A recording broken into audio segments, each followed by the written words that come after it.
gentlemen, by way of introduction, this is a film about trickery, fraud, about lies. Ah, magnificent.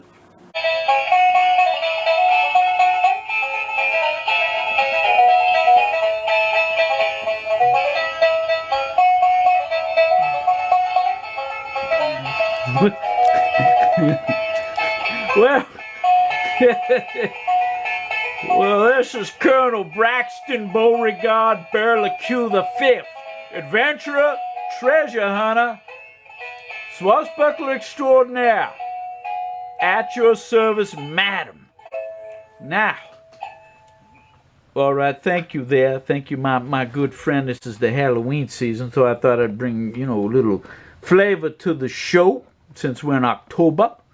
But here, this is my talk on the Militaria Review's interview with the International Militaria IMA fella, the guy who's running the show, this Alex Cranmer, I believe his name is.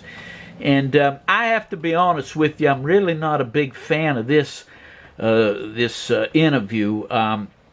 The question I have is, Military Review, he was very critical of this boy here at IMA. I mean, he had the Gorget, he had the fake Gorget, he had the fake Band of Brothers helmet, he had what was it? Oh, the bolt from the midget submarine, Japanese submarine that was captured at Pearl Harbor, which there was a submarine captured, but I'm not aware of any documentation on their bolt that they won almost $1,000 for. And then, of course, the famous Jimmy Stewart hat. Let me see here before it begins the interview. Let me see if I can. I did do a little research, and what I found out was, especially this Jimmy Stewart hat, we find, and this is the IMA site, if it will come up, this damn computer here. Let me see if I can refeed this thing. There we are. And, up until recently, they had this hat listed. It was listed as sold. Someone had purchased it. But I noticed since the Military Reviews video, and then I shouldn't have done this. I made a comment. I was going to do a little piece on this hat, which I will get to after the Military Review. I go over this interview, but they took the listing down. Before they were bragging that they had this hat and they sold it. Now they took it down. They took down. And I'll show you how Military Review had it on his side. Let me just pull this back, Let me see here. This is out of Military Review's video. He shows their, the different pages they had. They had this phony, apparently, Band of Brothers hat, which I'll get into that a bit later. But they were so, I guess, surprised. And they felt very uncomfortable, I would imagine, being exposed. They're selling these questionable, dubious items, that they had somebody, I don't know if it was this Cranmer himself or some secretary. Oh, I'm sorry, I can't say secretary. I have to say personal assistant.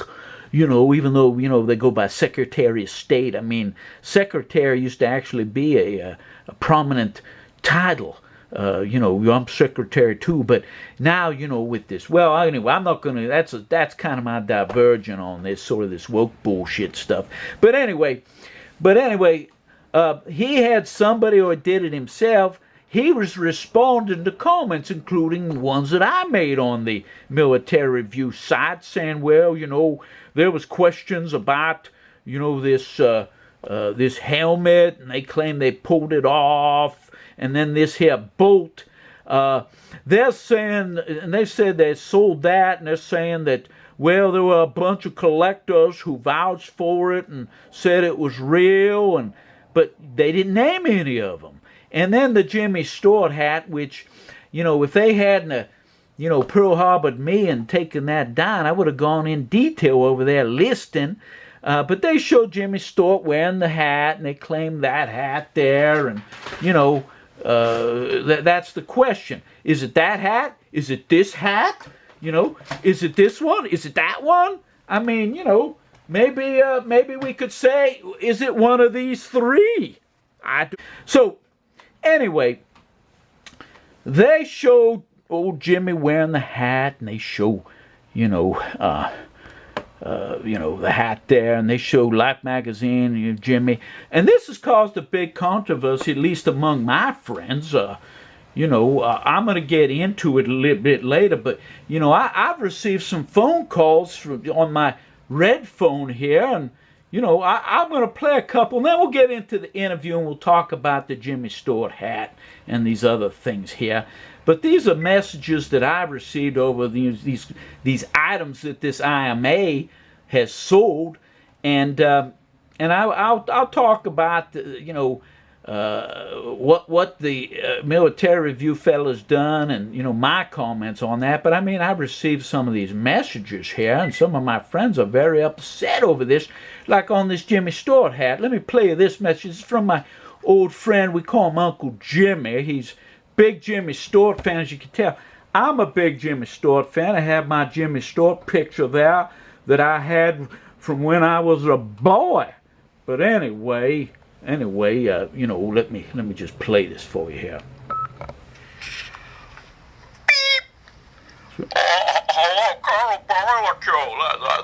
This is Uncle Jimmy. I wanted to call you and ask you if you were going to do a segment on this dispute over the Jimmy Stewart hat that purportedly the IMA, that would be that International Military Antiques outfit that they had and they sold. They claimed it was Jimmy Stewart's hat that he used when he was in the Army Air Corps during World War II.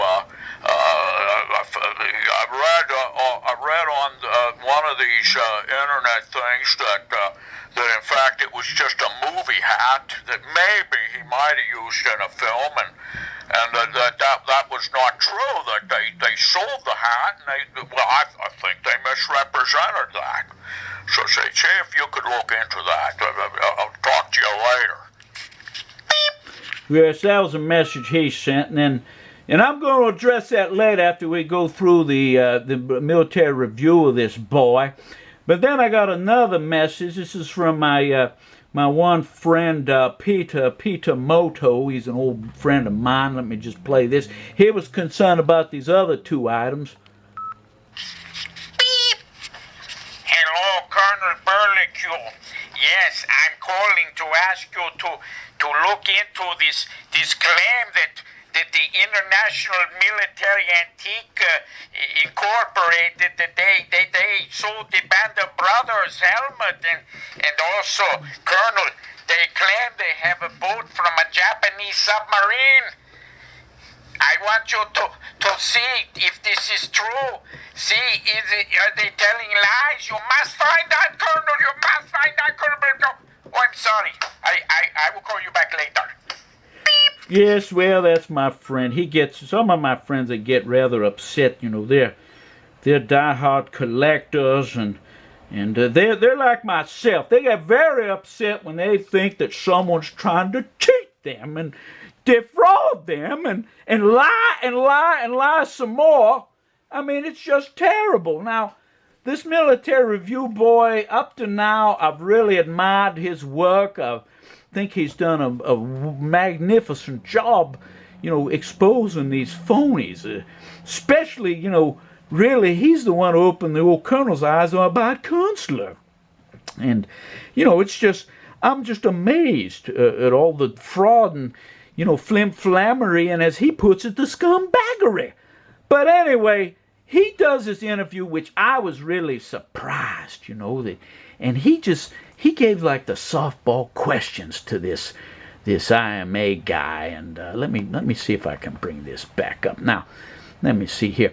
In the first part, they could do a sales spiel about the IMA bunch here. They're showing, you know, all the great stuff they're selling on their website, and, you know, all the, let's see, the television shows that they're on, and you know, this Cramner fella, he's going around, you know, let me see if I can bring the screen up a little more. Let me just, can I do that? Yes, I can. My God, I should have done that earlier.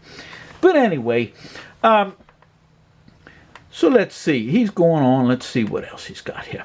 Oh, now this is a list of all the things that they apparently have bought. This outfit, they bought a lot of surplus firearms and equipment from different countries, and that's, I find that very interesting. I've always enjoyed that sort of thing, and I'm not questioning the authenticity of those pieces.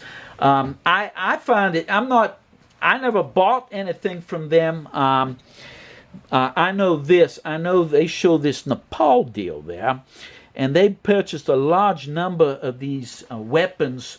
And what you don't see here is, and I remember being on their site, and I know this, they were selling those off for a number of years. I remember back even going to some of these Civil War hunts, and I'd talk to a few of the boys, you know, relic hunting down there in Virginia down there.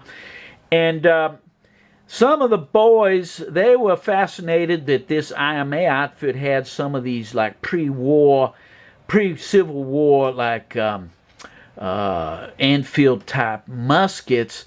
But there's two things wrong with those, and I tried to point this out to some of these boys, and some listened, some didn't, is that all those weapons that they found there were in relic condition. If I recall, like 2008, 2009, maybe 10, I believe they were charging like $550, I think, for one of those. And I know this. They had different models of weaponry that went up through like the end of the 1800s that were in this cache of mainly like rifles that they found there. But the problem was this: they were in the basement of some building in Nepal, and they were in terrible relic condition. And the one thing too, which was in the, they didn't misrepresent these, but it was in the ads.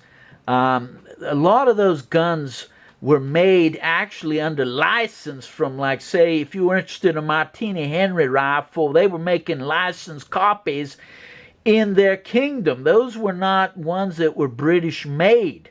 And to me, that's a hell of a difference. If you, like, for instance, if you want an AK-47, you want to get yourself a Russian one, or at least an Eastern Bloc one. I would never buy an Egyptian-made one, and I feel the same way about these guns here. I think they're probably not up to the building standard of the original British ones, nor even have the prestige of a British-made firearm from that era. Although, you know, whether they're British or they were Nepalese-made, they were very poor relic. They were in relic condition, and they even had, in another thing, they showed some really early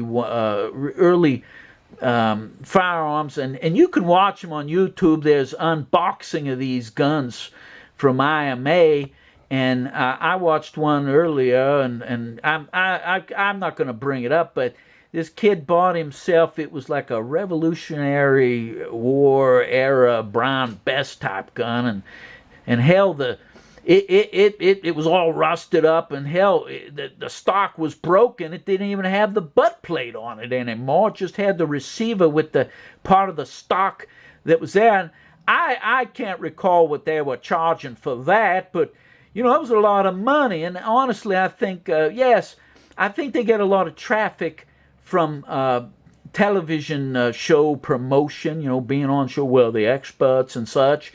But I find that the quality of the firearms, I think, honestly, I think you could go to their site, look at what they have. If it piques your interest, I would recommend you go on to, like, gunbroker.com and get yourself a much better example, and I expect it's going to be at a cheaper price for yourself because, yeah, they're getting a lot of these items, but they're not the only game in town.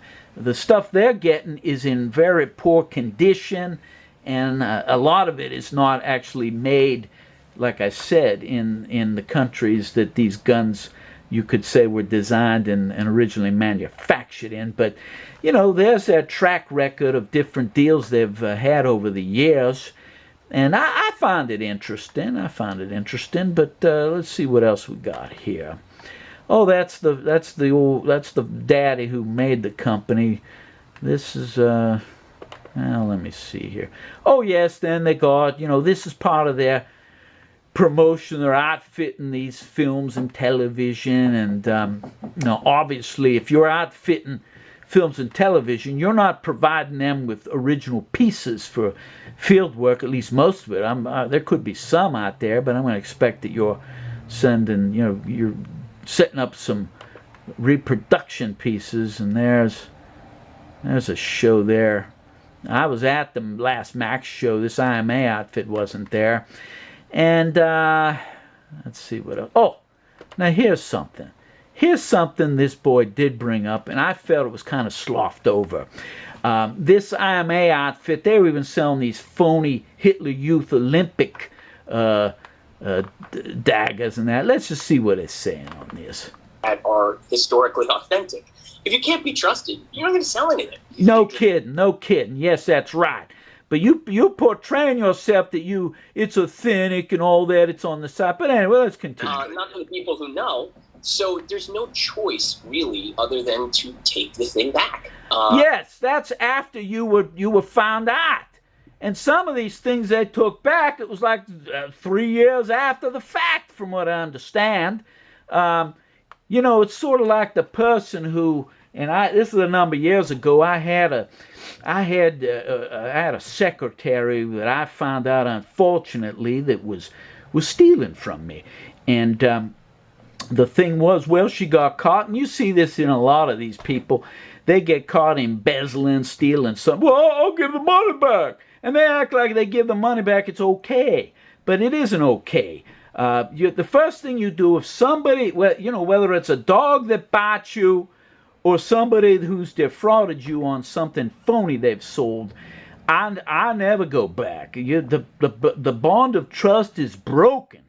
And, you know, you were found out for what you were. And the thing is, listen, if it were an occasional one little thing, I could say, well, maybe we'll give them the benefit of the doubt.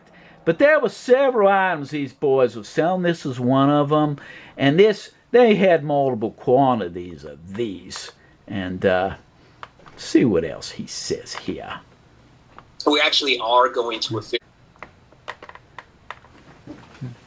Not for the people who know. So there's no choice really other than to take the thing back. Of course. If you get caught. We are going to officially very soon. No kidding.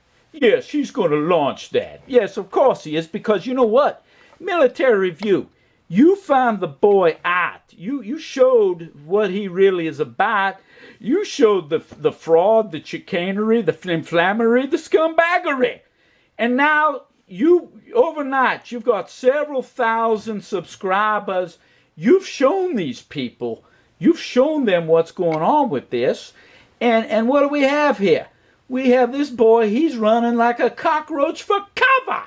And he's posting on your side, oh no, we gave the money back anytime something's found out.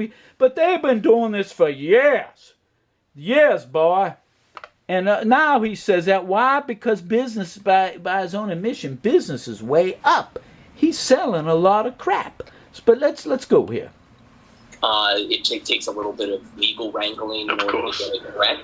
But that policy has always existed with me anyway. I don't know. I never bought anything from the boy. Said, look, I bought this from you, but I've now learned this, and this about it. Yes. And we take it and say, okay, we vet it ourselves, and it comes back as not right. They get their money back. There is no choice here.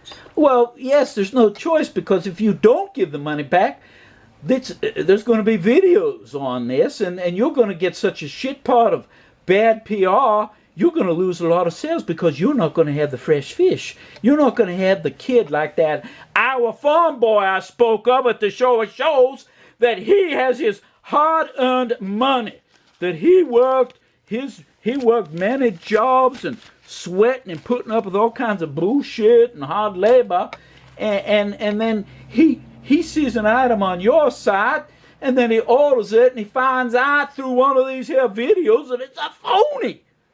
Well, how would that boy feel? But I don't think you care about that. I think you care the fallout, because before the Military Review started doing his videos, I never heard of any of this that you were going to give, examples like, that was a bad item and we're going to refund the money. I'm not aware of any cases like that. But anyway, let me continue. And if you don't do that, then you're a thief. Yes, that's right. You're a damn thief if you don't do that. This boy, he's bold. He's bold. He contacts Military Review. He decides he's going to set up an interview, and all will be as right as rain. There'll be no problem. And then he just goes in here, and the thing I don't like is I feel Military Review did not ask him the hard-hitting questions like I'm going to be posing toward the end of this here presentation. Oh, that's totally correct, and I think the idea of you've always as you said, you've had this sort of idea of taking things back if they're not right, which has been a personal point of yours. But I think putting it in writing is very important. Well, right. They did appear in Thomas Johnson's books. They did appear in quite very reputable scholars on the subject. There's been a heap of them. There's been a lot of Hitler Youth items for some reason have been sort of. But look. He was even selling the goddamn toilet paper, and that's been a big thing. Military Review was after that counselor for selling the damn toilet paper, and here this boy was doing the same thing, and he's trying to say, well, I didn't know. Oh, come on. You were just following orders, huh? Go through that fake and fantasy period. Let's, almost everyone in the, I'd say, what was it, mid 2015s, all the dealers, everyone in the hobby, not just yourself, did fall for the Wehrmacht toilet paper koi, which is it's a hard one. It's one that these days I'm sure even yourself, you sort of bury your head in your hand. Oh, you do. I don't believe him. Explain to me, I don't believe him. Someone, approached you about this, it's become quite a contentious item, and as we've. But he's represented that he's an expert. That he's represented that he's the big. Well. Going to sell things that are historically authentic. I don't believe it for a minute. Exactly. Not that people know. He was selling that. He was going on like he was an expert. He's on all these different shows. He's saying he's an expert. He's on the Pawn Stars. He's on these other programs. They're saying they know this. This came out, and these were in brand new condition. Fantasy pieces. He's selling them. What else we got here? And then they show one thing they've gotten into is they're selling. What they're doing is they're going to other dealers and they're buying items that are, they're not the run of the mill. They're ones that you'd find, say, from a regular Militaria dealer, a smaller one.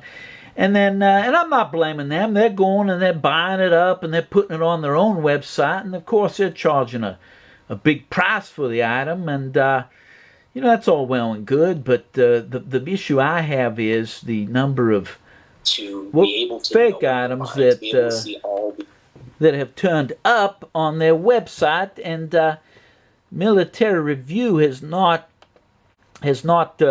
addressed them. Now here, he does address the items that were fake that showed up on his site, such as the Olympic Hitler Youth dagger there, those are fantasy pieces. But look at this. They're all brand new condition. They wanted a lot of money for that. And these boys even selling the phony toilet paper that the Military Review was getting upset with Kunstler for selling. And how could this guy, he claims he's an expert going on all these TV shows, how can he go around saying he didn't know? I mean, it's sort of like those guys in Nuremberg saying they didn't know what was going on. It's their own outfit. I just don't believe that. Oh, and there's a Hitler Youth. Turned out not to be good, but you've stepped up because of this, conversation about the hobby, and Yes, he stepped up because Military Review overnight. This boy started putting these videos out, and overnight he got several thousand subscribers. He's exposed these people with their flammery, scumbaggery, chicanery, whatever you want to call it.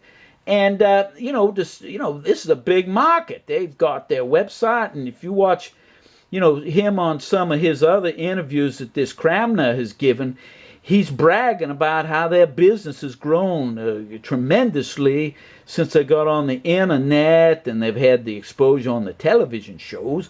And then all of a sudden, this Military Review boy shows up, and he's upsetting the apple cart. And that's just not good for business.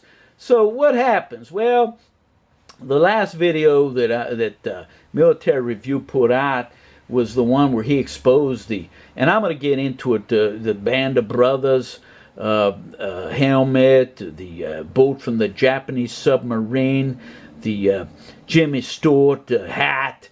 I mean, they go through all that, and he did. And he showed that those were all less than authentic. They're questionable items at best, and instead of not saying anything, this he had somebody, I don't know if it was him or it was somebody with his outfit, they started responding in the comments for the Military Review's videos, saying they're honest, they're giving money back and everything, and why are they doing that? Well, they're doing it because, this publicity that Military Review has provides bad for business. And let's just kind of see. Oh, then look.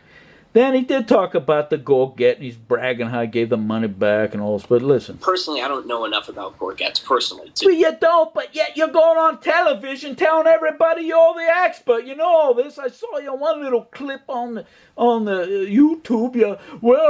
You go into the Pawn Stars thing, and you say, well, they made only 2 of these guns and this and that and the other thing.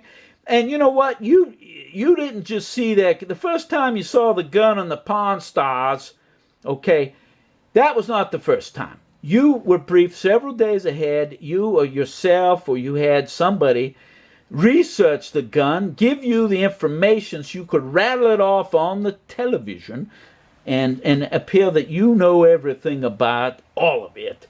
And the thing is, you don't. And you're really, I think there's a number of people out there, I'm sure they know more than you do, boy. But here's the thing. He's saying that, okay, they bought the Gorget. And then he's saying, well, I had somebody else vet it. Well, that's one thing, son. I've been in business for years, decades, over 60 years in business. And I can tell you this, boy, when you're in business, whether it's your employee or you, when that business decision is made, you're responsible. You have the final word on that. Damn it, look, I lost my cufflink. I'm getting so worked up on this. You had the final word on that. And what do? Well, it was somebody I didn't know. To vet it. So I had it, other people vetted, and it was okay. See, look, oh, shucks, gee whiz, wah, wah, wah. It was just a little mistake. So we sold it, and didn't really think anything about it. I bet you didn't, because you didn't think you'd get caught. And then it came up on a Reddit thread. Yes, it came up because you must have some kind of, what do they call that, IT people. They're watching to see what the hell's being said on the internet, because it's bad for business. And you were probably starting to shit your pants over all this bad PR. But anyway. And then I just make your life horrible, don't I? Well, no, please. The thing is, if people want to get upset at us for making mistakes, I get it. But that's what it is. It's a mistake. A mistake. Well, you know what? whether it's a mistake or not, the money's in your pocket, the hard-earned money that boy, some innocent boy who was saving his allowance and working jobs, that you cheated him, whether you intended to or not, it's the same result. You didn't do your homework, son. You didn't do your homework. I mean, you're just never, ever going to get me to be like, ha, I was trying to. Well, of course you're not going to say that. Of course you're not going to say that, at least publicly. You know, because you're trying to make $300. Yeah. Right. Well, it's more than $300, Militaria International. I mean, they could be doing this on items they're selling, large quantities of, or it could be a big item, maybe, I don't know, or maybe, let me have a drink here. It could be something maybe they got a high markup on, saying like the Jimmy Stewart hat. They took the ad down. I think they wanted like $5,000 for that hat. We're going to talk about that in a minute here. I'm keeping these items live. I mean, we could sell items and pull them off the site. You'd never see them again. But I leave it up live, not just for, really actually for reference. Like to say, hey, here are some great photos of this kind of piece that you may not see again, which is why we constantly get people writing books and stuff to use our photos, which I always allow. Yeah, but that's of a phony item there, son.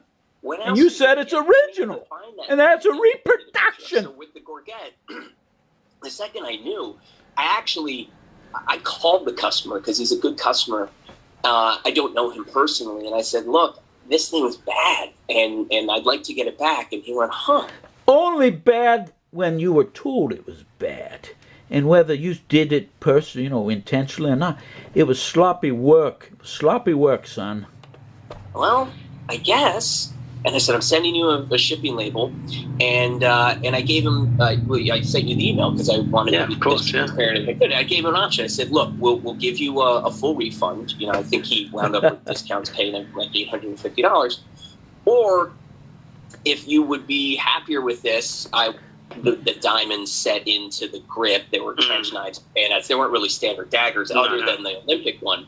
But all those customers, there were, I think, 3. Listen, he's talking about the Hitler Youth, those Olympic daggers and a fantasy piece, giving him a gift card. He should have known that ahead of time. 3 or 4, They all decided to keep it, which is all interesting. No, it's their personal choice. And I still gave them a store credit. Yeah, you did, which I think is a very admirable thing because they've decided to hang. Us, it's a great. It's past 6 months, which I find hard to believe, but so to see someone actually enough about it, so they want to be able to have an experience where they can add or have become champagne decals on SS helmets being sort of revoked as being the real deal, and so they fall out. Well, this is one he's gonna. I haven't heard of. This is this fake champagne run thing. He doesn't get into detail on this. He mentions this in passing on this interview, and IMA, as far as I know, isn't involved in any of this sale of those type of items. But let's continue on here. That came from sort of the Kelly Hicks big sort of expose out of that. So I'm going to say a question that I have for you: the future of the hobby and young. And a lot of it is coming as long as Hollywood continues to make movies about World War II, we're good. Yes, you are good, because anything on movies, television, that's going to spark people's interest. Yes, that I agree with. That is, honestly, the historical war movies are what has driven this hobby. I mean, there's no question that Airborne was driven by. True. But it's coming. They'll get. Oh, it's coming. Oh, yeah, it's coming. But how many kids come in and go? We're not open to the public, but sometimes we have.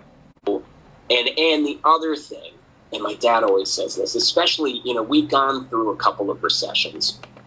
Your view on the sort of the dealer side of the hobby, do you think it is helpful to sort of promoting the hobby, or do you think it really needs to sort of shake itself up and sort of have a good look at itself and say, look, these sort of practices that are common in this hobby need to be cleaned up and sort of it almost needs a fresh coat of paint, if you will? So I don't know the reason I was excited to talk to you is because I actually haven't seen anyone go after those dealers. Well, that's right. Nobody has seen him go after the dealers, except he went after you. You didn't like it because it's bad for business. So you decided you're going to try to get the interview and butter this boy up. You know, I don't know if he gave him a gift certificate, but I'm going to give him, the Military Review boy, the benefit of the doubt that he was just trying to be fair and that he was trying to listen to this boy. And, you know, I think in a way I could kind of tell. I think Military Review boy was a little bit starstruck with this IMA fella, because he had been on some shows, and maybe he felt that, well, maybe I do have some importance here, that he's decided to seek me out and do an interview, sort of like, you know, I don't know, maybe sort of like how Richard Nixon, he gave an interview trying to show that he wasn't such a bad guy either. But, you know, I'm not gonna get into any more of all that, but we'll continue the video here. And I'm sorry you got death threats, and I don't think you need to take them seriously. I hope, but who knows? But I think it's these, you know, I think the establishment, and I'm not, by the way, like, I'm not. I don't think the dealers I deal with. Oh, look, he's not. He's one of the biggest dealers around. He's trying to say he's not part of the establishment. Oh, I'm a rebel. I'm a cool guy. I'm like one of you. Listen, that brag, they're one of the biggest dealers around. You are part of the establishment, son. You're in with the media people, and you're the big dealer. You're the what do they say? The 800-pound gorilla. You're the one that's the one, you know, selling all this stuff. You're just here protecting your business interests. There's nothing wrong with that. I can't blame him going on here trying to protect his business interests. That's just being smart. But, you know, we're not gullible people here, son. At least all the 29 subscribers I have, they're not gullible. But anyway, let's continue. We're fantastic guys. Like Spencer Victor I talked about, and Carl from Summer Vacation Military, and Jay Straz, and Bob Chad. You have to tell Carl to answer his emails more. That man he's terrible. You got to text him. And at like 6:05, Borget as great dealer. Because even if you're not going to buy stuff from us, even if you just come and look, that's great too. You know, the more traffic you get exponentially helps your search rankings and helps just later on. Well, that's true. I'm helping them to an extent, then. I guess probably the last question that I'd like to finish on is the market in general. I get so many emails from people, and this is, again, we talked about it before, the price point barrier. Do you think the market will reflect the interest in the hobby? You know, you'll have prices of some things go up in the next say like 5 years, prices of other things come down, or do you think that the military hobby is on? Listen, I'll answer the question for him. Is everything is supply and demand. If there's big demand and little supply, of course the price is going to go up. Likewise, if it's in the reverse, if there's a lot of it, not much demand, the prices will go down. Now, as for the future of the hobby, I think men have always had an interest in weaponry, militaria. I think there'll always be a market for this stuff. I don't think there's any doubt of that. Now, if you're looking at the items like a stock market thing, then yes, there are ups and downs, I would think, as some things go up in value that don't. Example, well, in the 90s, you had that Gettysburg movie came out, and the prices on a lot of that Civil War stuff, it went up considerably.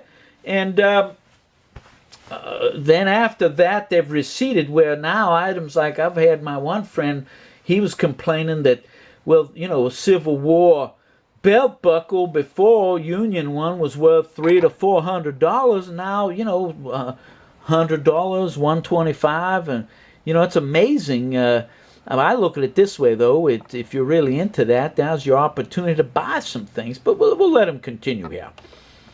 In general, you know, everything is on a slow upward trend. You know, every couple of years the price will go up by X. It doesn't sort of dip, if you will.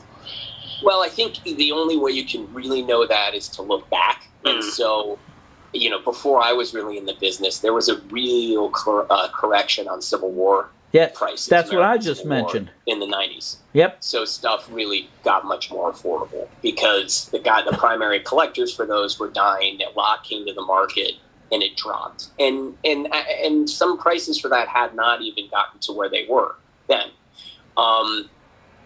I think it will depend on genre. We sell a lot of antique guns and a lot of display, non-functional ATF-approved machine guns. And those things just seem to go up and up and up. I mean, my father imported MP44s in the 90s, parts kits, and they were $495 at the time. Well, he makes a good point there. Those things, and I regret I didn't buy. I should have bought one of those. I could have bought complete MP40s, and I have to tell you that, yeah, I definitely should have bought some of those. Well, you can't. Which is a lot of money, which is a lot of money back then. Right, and now they're $5,000. Yes. And I can't find them. I mean, I would buy them. You can find them in a heartbeat, yeah. Right, and so stuff like that, and you look at some of the big gun auction houses, Rock Island and Morphe's. That was all the questions he had, but